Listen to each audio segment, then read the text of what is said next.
قرية فقيرة محدش يعرفها لأيقونة عالمية في صناعة السجاد والكليم. حكاية بدأت من 5 شهور بس وانتهت بملايين الدولارات. يا ترى ايه حكاية قرية البشندي وازاي بقت امبراطورية في صناعة السجاد، وازاي اهل القرية قدروا يتغلبوا على الفقر؟ يا ترى ليه سياح بيجولها من كل مكان في العالم؟ خليكم معانا في الفيديو ده وانا هقول لكم التفاصيل بالكامل. تخيل كده قرية صغيرة موجودة في قلب الصحراء ومحدش كان يسمع عنها خالص، فجأة بقت أيقونة عالمية والسياح بيجولها من آخر بلاد العالم. قرية البشندي مش مجرد حكاية شغل عادية خالص، دي ملحمة بدأت بفرو كان بيترمي في المخلفات وانتهت بسجاد يدوي بيتباع بملايين الدولارات في أغلى معارض أوروبا. صدفة غريبة وفكرة عبقرية غيرت حياة القرية كلها. بس يا ترى ازاي البشندي بقت قلعة صناعة السجاد في العالم؟ الحكاية بدأت في قلب الوادي الجديد وتحديدا في واحة الدخلة في قرية اسمها البشندي. القرية دي زمان كان زيها زي أي قرية زراعية بسيطة، أهلها لسه طيبين وعايشين على قد حالهم باليومية، بس القدر كان مخبلهم مفاجأة ما تخطرش على بال حد خالص.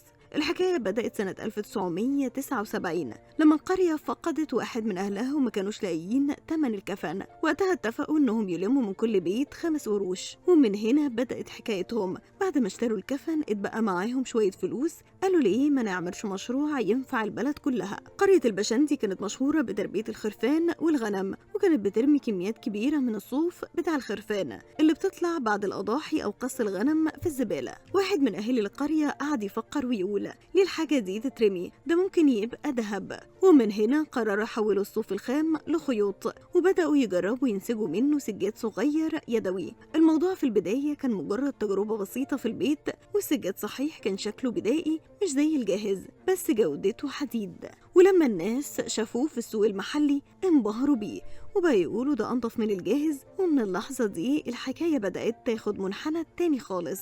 أهل قرية البشندي لما لقوا إن في رزق طالع من حاجة كانوا بيرموها قرروا كلهم يحطوا إيديهم في إيد بعض، والقرية اتحولت لخلية نحل حرفيا ما بتنامش.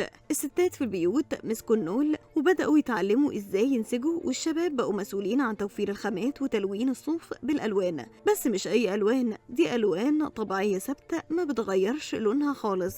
مفيش حد في البشندي فضل قاعد من غير شغل، الكل كان بيتعلم، الكبير بيتعلم والصغير، والست اللي كانت قاعدة في بيتها بقت أسطى وأستاذة ورئيسة قسم، وبقى تحت ايديها بنات بتدربهم كمان وبتعلمهم سر الصناعة. ومع الوقت الصنعة اتطورت وما بقتش مجرد سجاد عادي، لا ده بقى سجاد عبارة عن لوحات فنية تبهر اللي يشوفها، وبدأوا يرسموا عليه قصص وحكايات من بيئتهم من النخيل والشمس والحياة الفرعونية. الخبر انتشر في الدنيا كلها، والناس في المدن الكبيرة بدأوا يسمعوا إن في قرية في قلب الصحراء بتطلع سجاد مفيش زيه. النقلة الحقيقية اللي حصلت للقرية لما السجاد ده وصل لإيد الأجانب والسياح، انبهروا بالدقة اليدوية وبإن المنتج ده طبيعي 100%. وفجأة القرية اللي كانت عايشة على الزراعة اتحولت لقرية مصدرة وبقت بتصدر إنتاجها لأوروبا بالدولار واليورو. البشندي ما بقتش مجرد اسم مكان أو قرية فقيرة، لا دي بقت ماركة عالمية، والسياح بقى عندهم استعداد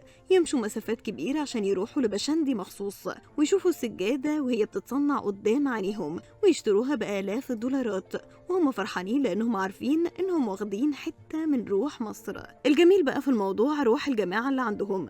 أهل القرية كلهم زي ما يكون على قلب رجل واحد، ونجاح هناك مش لشخص واحد، لا ده للقرية كلها. أهل القرية عملوا جمعية تعاونية عشان يدربوا الأجيال الجديدة، والعيال هناك بتكبر هم شايفين أهلهم فخورين بمهنتهم عشان عارفين إنهم بيعملوا تحف فنية بتبهر العالم كله مش مجرد سجاد وخلاص. والقرية اللي كان الكل بيسيبها ويهجرها عشان يدور على شغل في القاهرة بقت هي اللي بتجذب الناس ليها من كل مكان. النهاردة البشندي مثال حي للتنمية الحقيقية، حولوا المستحيل لواقع وحولوا الصوف المركون لعملة صعبة بتدخل البلد. لما تدخل القرية النهاردة مش هتسمع صوت فقر أو شكوى، لكن كل هتسمعوا صوت النول وهو بيغني.